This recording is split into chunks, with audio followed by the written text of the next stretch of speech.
এইরকম বর্ষার সময় আসলেই মায়ের কাছে আবদার করতাম, মা পিঠা বানিয়ে দাও।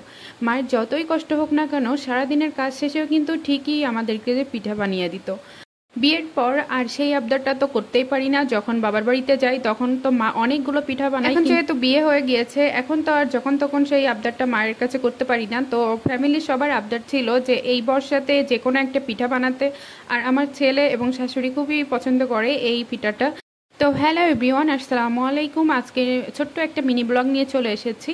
এমন বর্ষার মৌসুমে পিঠা ভাজাভুজি কোনো কিছু হলে কিন্তু অনেক ভালো লাগে আর অনেক মজা করে সবাই বসে বৃষ্টি দেখতে দেখতে খাওয়া যায়। মোটামুটি এই পিঠাটা সবার কাছেই পরিচিত আর সবাই মোটামুটি বানাতে পারেন। তারপরেও আমি একটু দেখিয়ে দিচ্ছি। প্রথমে আমি আটাটা সুন্দরভাবে মেরে নিলাম, আর যেরকমভাবে আর কি রুটিটা আমরা বানাই সেভাবেই। এখানে কিন্তু আমি আজকে খেজুরের গুড় দিয়ে প্রথমে যে ভিতরের পুরটা থাকে সেটা তৈরি করে নিব। আর এই খেজুরের গুড়টা কিন্তু যশোর মনিরামপুরের, আমার বাবার বাড়ি যেহেতু যশোর এলাকায়, তো সেখান থেকেই কিন্তু এই গুড়টা নিয়ে আসা। আর মনিরামপুরের খেজুরের গুড় কিন্তু অনেক ঐতিহ্যবাহী আর বিখ্যাত, এটা মোটামুটি সবারই জানা আছে।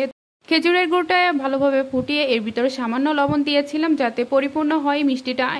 নারকেল কুড়ানোটা বেশ বেশি করে দিয়েছি, এর ভিতরে দিয়েছি দারচিনি, এলাচ, তার সাথে কয়েকটা তেজপাতা। ভালোভাবে নেড়ে চেড়ে নিয়েছি যতক্ষণ না পর্যন্ত একটা তেল তেল ভাব বের হয়ে আসছে, ততক্ষণ পর্যন্ত কিন্তু আমি নারকেলটা এইভাবে নাড়তেই ছিলাম। আর এটা কিন্তু একেবারে লো হিটে দিয়েছিলাম যাতে করে সুন্দর একটা স্মেল আসে। আর সারা বাড়ি কিন্তু গন্ধে একেবারে ভরে গিয়েছিল, এত সুন্দর ঘ্রাণ বেরোচ্ছিল। আমার বাচ্চারা এসে তো খাওয়া শুরু করে দিয়েছে, এই তো আমার মেয়ে কিন্তু নিচ্ছিল। সবাই কিন্তু অর্ধেকই প্রায় আমরা শেষ করে দিয়েছি, শুধুই খেতে পুরটা। তো আমি অফ ক্যামেরায় এখানে রুটি বানিয়ে নিয়েছিলাম। আর এখানে এই যে ছোট পিঠার ছাঁচটা দেখছেন, এটা কিন্তু অনেক আগে থেকেই আমার কেনা ছিল, যেহেতু আমি টুকটাক পিঠা বানাই। তো এখানেই সেই পিঠার ছাঁচটা দিয়েই আমি পিঠাগুলো বানিয়ে নিয়েছি, এতে করে সহজে সবগুলো পিঠা একসাথে বানানো হয়ে যায়। তো এখনো পর্যন্ত যারা আমার ভিডিওটা দেখছেন, ভিডিওটা যদি ভালো লেগে থাকে প্লিজ একটা লাইক কমেন্ট শেয়ার করতে ভুলবেন না। তো এই তো একে একে কিন্তু সবগুলো পিঠা বানিয়ে নিয়েছি। এখন এই পিঠাগুলো আমি তেলে ভেজে নিব।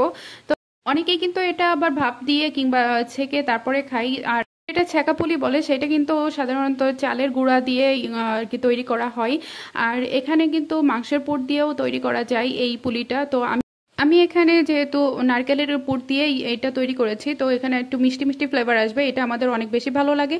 তো প্রত্যেকটা পিঠা কিন্তু আমি একটু ব্রাউন কালার করে ভেজে নিচ্ছি, যেটা আমাদের সবার অনেক বেশি পছন্দ। কড়া করে ভাজাটাই আমাদের পরিবারের সবাই বেশি পছন্দ করে। তো এই তো আমার সব পিঠা ভাজা হয়ে গেছে।